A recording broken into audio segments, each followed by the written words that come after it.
د صوبې دننه په پوهنتونونو کې لوړې زده کړې او هغې ته ورپېښ چیلنجونه په نوم دې مباحثې ته مردان پریس کلب مرستې ورکړې وې. په دې غونډه کې د پوهنتونونو دننه د وایس چانسلرانو په نشوالي بحث وشو او پوهانو وویل هم د دې له امله پوهنتونونه د معاشي او انتظامي ستونزو ښکار دي.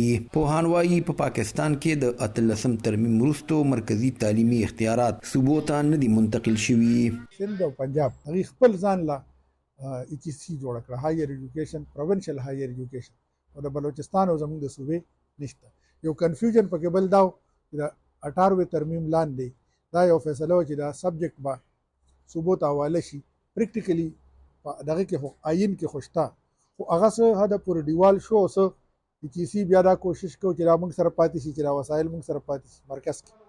تیر ورځ د تعلیم صوبایي وزارت ویلي صوبایي حکومت هڅې کوي چې د سند او پنجاب پرنګه خپل د لوړو زده کړو کمیشن جوړ کړي، نو دې سره به د پوهنتونونو دننه مالی او انتظامی ستونزې هواري شي. د لوړو زده کړو محکمه وایي د 19 وایس چانسلرانو سمري اعلی وزیر ته لیږل شوی او ډیر زر به عملي کړي شي. غونډې ته د وینا په وخت تعلیم پوهانو وویل په ټول هیواد کې د تعلیمي ادارو دننه سفارشي او سیاسي لاسوهنې ته دوام میلاو شوی. پوهانو په دې خبره زور ورکړو چې په تعلیمي ادارو کې د جدید دور او مارکیټ د ضرورتونو مطابق زده کړو ته پام وکړي شي. یونیورسيټي دا سټوډنټ انټیک راشي او هغه پروسس کوي، نو دغه ډیولپمنٹ لپاره هغه باندې خرچه کیږي. هغه خرچه د لیب په فارم کې وي، د ټیچر په فارم کې وي. خو ټیچر زو ریټین کولې الشم چې زول ته خ پیکیج ورکوم. بل دا سټوډنټس ته زو هاندز اون ایکسپیرینس په لیب کې ورکوم، لیبارټری کې او هغه لیبارټری لیټیسټ ټیکنالوژي سره اکوپ نه وي، نو دغه لیب څه فایده نشته دی سټوډنټ. د خیبر پختونخوا گورنر فیصل کریم پونډي هم د صوبې اعلی وزیر ته خط لیکلی چې د صوبې په 15 پوهنتونونو کې د وایس چانسلرانو د خالی چوکو لپاره ګامونه واخلي.